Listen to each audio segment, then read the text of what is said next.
दोस्तों बहुत बहुत स्वागत है आप सभी का एक बार फिर से। जी हाँ दोस्तों, आज पूरे दिन की कई महत्वपूर्ण और बड़ी खबरें निकलकर सामने आ रही हैं। जानेंगे सभी खबरों को विस्तार से। तो दोस्तों खबरों में आगे बढ़ने से पहले वीडियो को एक प्यार भरा लाइक जरूर कर दें और ताजा खबरों को जानने के लिए चैनल को सब्सक्राइब भी जरूर कर लें। तो देखते हैं पहली बड़ी खबर क्या निकल कर आ रही है।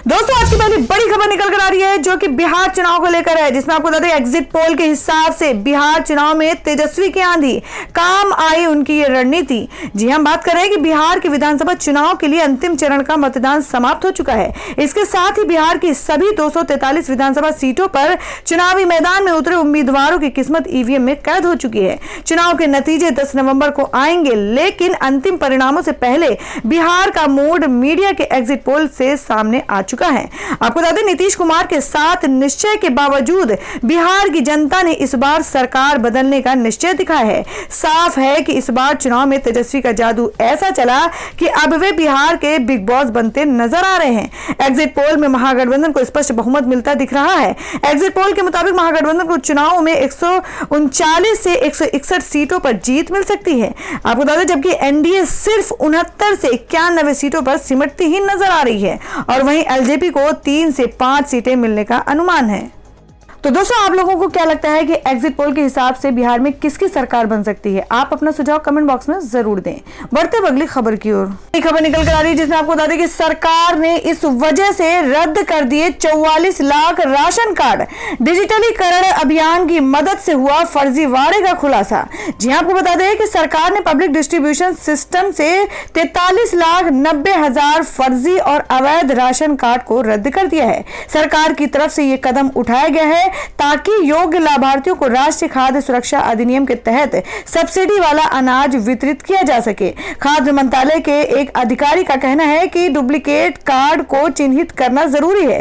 साल 2013 से पहले बड़ी संख्या में फर्जी और डुप्लीकेट राशन कार्ड थे। बीते 7 साल में सरकार ने इस सिस्टम में धोखाधड़ी रोकने पर ध्यान केंद्रित किया है। आपको बता दें अधिकारी ने बताया कि राशन कार्डों के डिजिटलीकरण अभियान ने सार्वजनिक वितरण प्रणाली की पारदर्शी बनाने और दक्षता में सुधार लाने में मदद की है। उन्होंने कहा अयोग्य राशन कार्डों को हटाते समय हम प्रत्येक राज्य और केंद्र शासित प्रदेशों के लिए परिभाषित कवरेज के भीतर नए लाभार्थियों को जोड़ते रहते हैं। और दोस्तों में अगली बड़ी खबर निकल कर आ रही है जिसमें आपको बता दें जो कि यूएस इलेक्शन रिजल्ट को लेकर आ रही है। आपको बता दें कि बाइडेन ने दर्ज की शानदार जीत, बनेंगे अमेरिका के 46वें राष्ट्रपति। पीएम मोदी ने भी दी है उनको बधाई। जी हां आपको बता दें कि डेमोक्रेटिक पार्टी के उम्मीदवार जो बाइडेन ने पेंसिल्वेनिया में जीत दर्ज कर ली है। अमेरिकी अखबार द न्यूयॉर्क टाइम्स के मुताबिक इस बड़ी जीत के साथ ही बाइडेन ने 289 इलेक्टोरल मतों के साथ ट्रंप को करारी शिकस्त दी है। इस चुनावी लड़ाई में ट्रंप महज 214 मतों पर ही अटक गए हैं। अब बाइडेन अमेरिका के 46वें राष्ट्रपति होंगे। इस घटनाक्रम के साथ ही बाइडेन की ट्रांजिशन टीम सत्ता हस्तांतरण प्रक्रिया के कारण में जुट गई है। हालांकि कई राज्यों में चौथे दिन भी मतगणना का काम जारी है। इससे साफ जाहिर है कि बाइडेन की जीत और बड़ी होने वाली है। जो बाइडेन की जीत पर पीएम नरेंद्र मोदी ने ट्वीट कर बधाई दी है। मोदी ने उनके साथ काम करने और भारत अमेरिका के रिश्तों को नई ऊंचाई पर ले जाने की बात भी कही है। उन्होंने राष्ट्रपति बनने वाले बाइडेन के साथ ही उपराष्ट्रपति पद के लिए डेमोक्रेटिक पार्टी की उम्मीदवार कमला हैरिस को भी बधाई दी है। पीएम ने कहा कि आपको इस शानदार जीत के लिए बधाई। बतौर उपराष्ट्रपति आपने भारत और अमेरिका के रिश्तों को मजबूत बनाने के लिए जो काम किया था वह बहुत ही महत्वपूर्ण व मूल्यवान रहा है। मैं आपके साथ मिलकर भारत अमेरिका के रिश्तों को नए मुकाम पर ले जाने की उम्मीद करता हूं। और वहीं आपको अगली खबर बता दें जिसमें भारतीय मूल की कमला हैरिस ने रचा इतिहास। उपराष्ट्रपति पद पर पहुंचने वाली हैं पहली महिला। जी हम बात करें कि अमेरिकी राष्ट्रपति चुनाव के नतीजों से पर्दा उठ गया है। डेमोक्रेटिक उम्मीदवार जो बाइडेन अमेरिका के अगले राष्ट्रपति और कमला हैरिस उपराष्ट्रपति होंगी।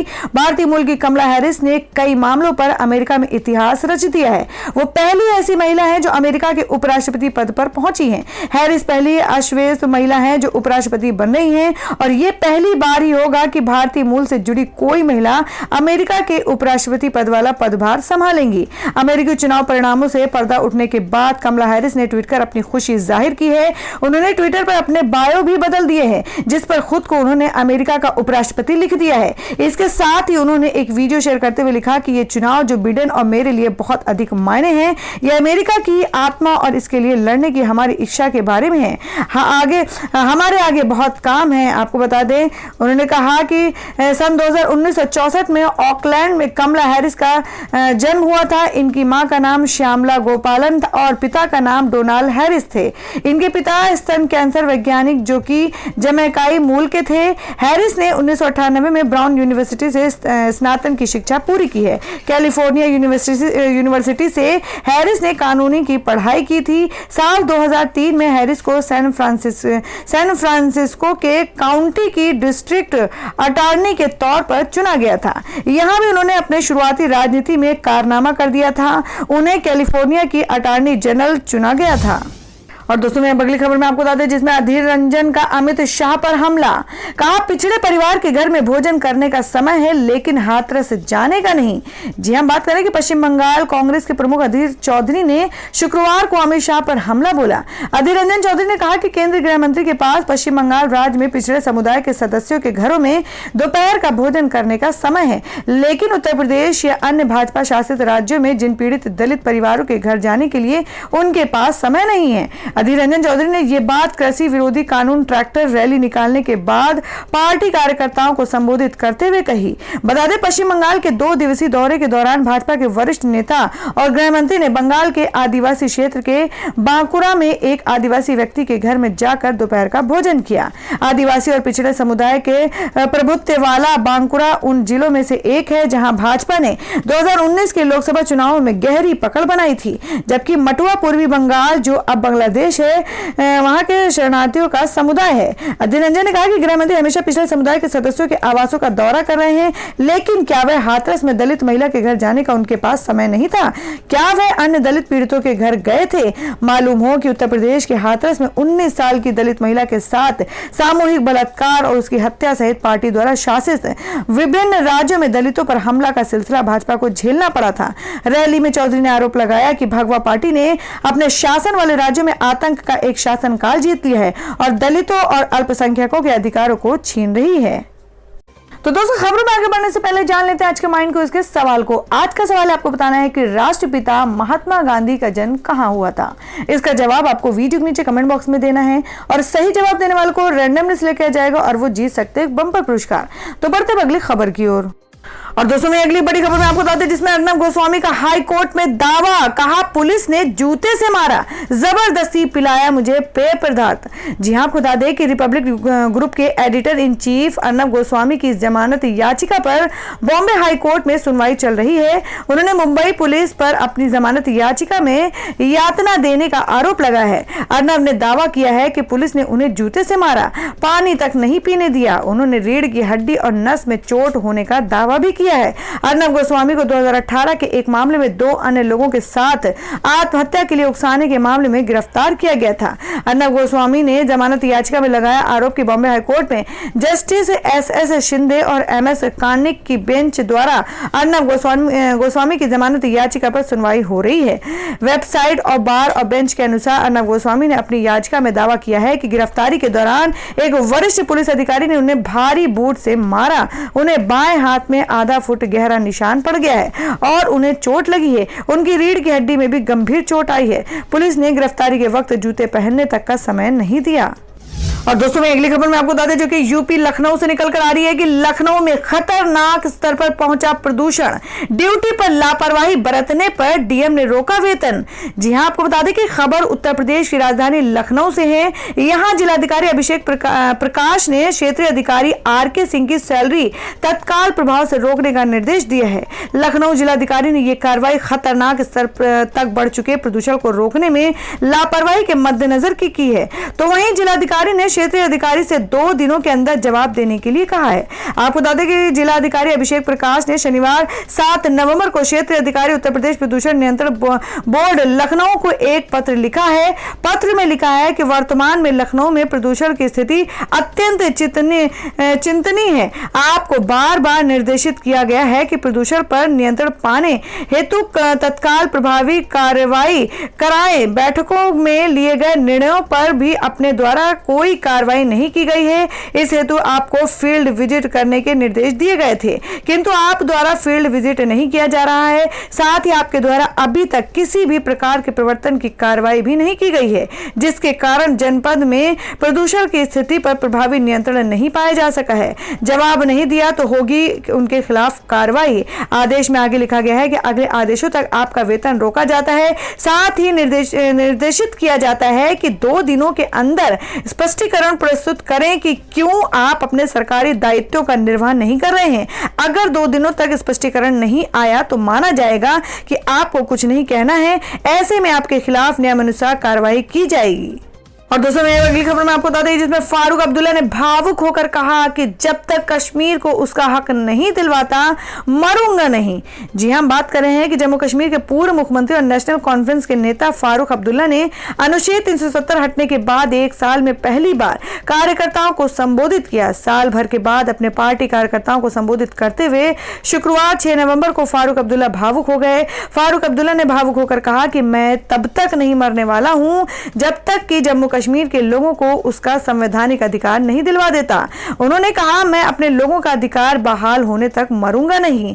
आपको बता दें, शेर कश्मीर भवन में नेशनल कॉन्फ्रेंस के कार्यकर्ताओं से फारूक अब्दुल्ला ने कहा, मैं तब तक नहीं मरूंगा जब तक कि मेरे लोगों के अधिकारों को वापस नहीं दिया जाता। मैं यहाँ लोगों के लिए कुछ करने के लिए ही हूँ और जिस दिन मैं अपना काम पूरा करूंगा मैं इस दुनिया को छोड़ दूंगा। फारूक अब्दुल्ला ने इस दौरान केंद्र के नरेंद्र मोदी सरकार और बीजेपी पर भी जमकर निशाना साधा। उन्होंने कहा कि मोदी सरकार देश को गुमराह करने की कोशिश कर रही है। उन्होंने कहा, जम्मू कश्मीर के साथ लद्दाख के लोगों से बीजेपी झूठे वादे कर रही है। बता दें कि शनिवार 7 नवंबर को गुपकर बैठक घोषणा पत्र की PAGT की बैठक होने वाली है। तो दोस्तों खबरों में आगे बढ़ने से पहले एक बार फिर से आपको याद दिला दें कि अगर आपने अभी तक हमारी वीडियो को लाइक नहीं किया तो जल्दी से वीडियो को लाइक कर दें, क्योंकि आपका एक लाइक हमारे लिए बहुत ही महत्वपूर्ण होता है। और अगर आप हमारे चैनल पर नए हैं तो चैनल को जरूर सब्सक्राइब कर लें और बेल के बटन को भी जरूर हिट कर दें। और हमारी पूरी न्यूज को जानने के लिए वीडियो को लास्ट तक जरूर देखें। बढ़ते अगली खबर की ओर। और दोस्तों अगली खबर निकल कर आ रही है, जिसमें आपको बता दें कि सार्वजनिक स्थान पर अश्लीलता फैलाने के आरोप में मिलिंद सोमन के खिलाफ मामला दर्ज। शेयर की थी न्यूड तस्वीर।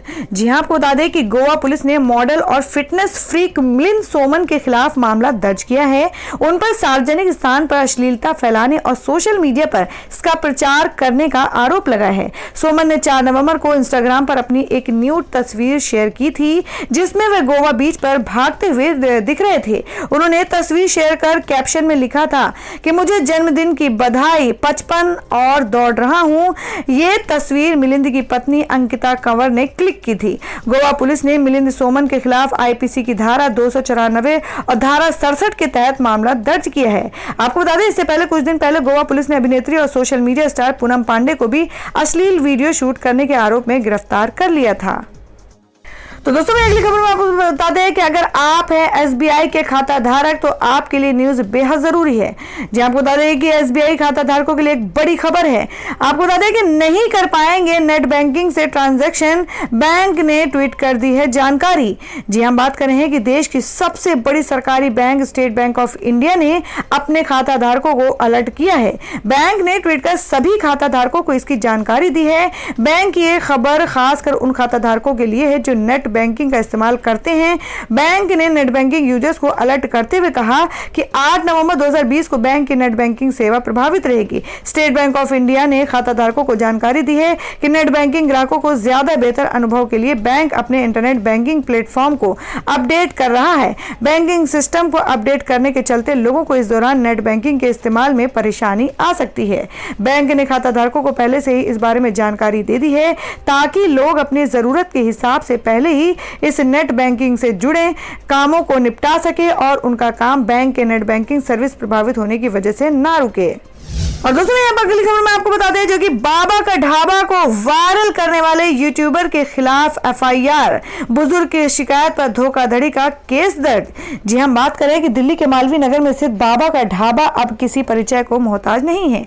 एक समय ऐसा था जब 80 वर्षीय बाबा का ढाबा वाले बाबा कांता प्रसाद को ग्राहक नहीं मिल रहे थे, लेकिन अब हालात ये है कि उनके स्टॉल के सामने लोगों की लंबी लाइन लगी रहती है। इन दिनों बाबा का ढाबा एक बार फिर सोशल मीडिया पर सुर्खियों में छाया हुआ है। हालांकि वायरल होने की वजह से इस बाबा की लाचारी नहीं बल्कि उनके नाम पर लाखों रुपए के हेरफेर की है। आपको ज्यादा गौरतलब है कि यूट्यूबर गौरव वासन द्वारा सोशल मीडिया पर बाबा का ढाबा का वीडियो पोस्ट करने के कुछ समय के अंदर ही वायरल हो गया। कोरोना वायरस महामारी और लॉकडाउन की वजह से बाबा का ढाबा चलने वाले बुजुर्ग संपत्ति को अपने व्यवसाय में काफी नुकसान झेलना पड़ रहा था, जिसके चलते उनकी कमाई रुक गई थी। ऐसे में वीडियो वायरल होते ही उनके ढाबे लोगों की भीड़ लग गई और इस दौरान बहुत से लोगों ने ऑनलाइन या कैश पैसे देकर उनकी सहायता की है। हो सकता है कि आपने भी किसी माध्यम से बाबा का ढाबा को डोनेशन दिया हो। 80 वर्षीय बुजुर्ग ने इन पर लगा दिया आरोप। दरअसल अपने वीडियो के माध्यम से बाबा का ढाबा को इंटरनेट पर वायरल करने वाले यूट्यूबर गौरव वासन पर ही कांता प्रसाद ने लाखों रुपए के गबन का आरोप लगाया है। 80 वर्षीय कांता प्रसाद की शिकायत पर मालवीय नगर पुलिस ने शुक्रवार को गौरव वासन के खिलाफ आईपीसी की धारा 420 के तहत एफआईआर दर्ज किया है। बाबा का ढाबा चलाने वाले कांता प्रसाद का आरोप है कि यूट्यूबर गौरव वासन ने उनसे संपर्क किया और अपने व्यवसाय को प्रमोट करने के इरादे से उनके साथ एक वीडियो शूट किया। और दोस्तों मैं अगली खबर में जान लेते हैं क्या है देश भर में सोने और चांदी का भाव। आपको बता दें सोने की कीमत में अब 1633 रुपए की उछाल। जानिए दिवाली पर कैसा रहेगा हाल। जी आपको बता दें कि सोने की कीमत में नवंबर महीने में अब तक की तेजी देखने को मिल रही है। फेस्टिव और वेडिंग सीजन का असर सोने के भाव पर पड़ता दिख रहा है। सोने की कीमत में एक बार फिर से बढ़ोतरी होने लगी है। नवंबर के पहले 6 दिनों में सोने की कीमत में 1633 रुपए की तेजी देखने को मिली है। सोना एक बार फिर से तेजी की ओर बढ़ रहा है। आपको बता दें नवंबर में सोने की कीमत में तेजी देखने को मिली है। नवंबर के पहले 6 दिनों में सोना 1633 रुपए ऊपर चढ़ चुका है। सोने की कीमत में लगातार तेजी जारी है। यही बढ़त धनतेरस और दिवाली पर भी जारी रहने की उम्मीद जताई जा रही है। और दोस्तों अगली खबर में जान लेते हैं क्या है देश भर में मौसम के ताजा हालात। आपको बता दें कि दिल्ली में हवा हुई है खराब, कुछ राज्यों में हो सकती है बारिश।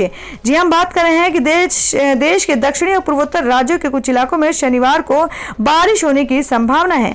मौसम विभाग के अनुसार तटीय आंध्र प्रदेश, तमिलनाडु और केरल के कुछ हिस्सों में हल्की से मध्यम बारिश हो सकती है। इसके साथ ही पूर्वोत्तर में कुछ जगहों बारिश हो सकती है। स्काईमेट की एक रिपोर्ट के अनुसार अगले 24 घंटे में सक्रिय मानसून की स्थिति होगी। ऐसे में तमिलनाडु और केरल में हल्की से मध्यम बारिश के साथ ही भारी बारिश के आसार हैं। तो दोस्तों ये थी अब तक की सभी बड़ी खबरों की अपडेट्स। टुडे ब्रेकिंग न्यूज और लेटेस्ट खबरों को देखने के लिए हमारे चैनल को सब्सक्राइब जरूर कर लें। वीडियो को लाइक और शेयर भी जरूर कर दें अपने दोस्तों और रिलेटिव्स के साथ। तो दोस्तों फिर मिलेंगे काम की खबरों और सरकारी योजनाओं की एक और नई वीडियो के साथ। तब तक के लिए धन्यवाद दोस्तों।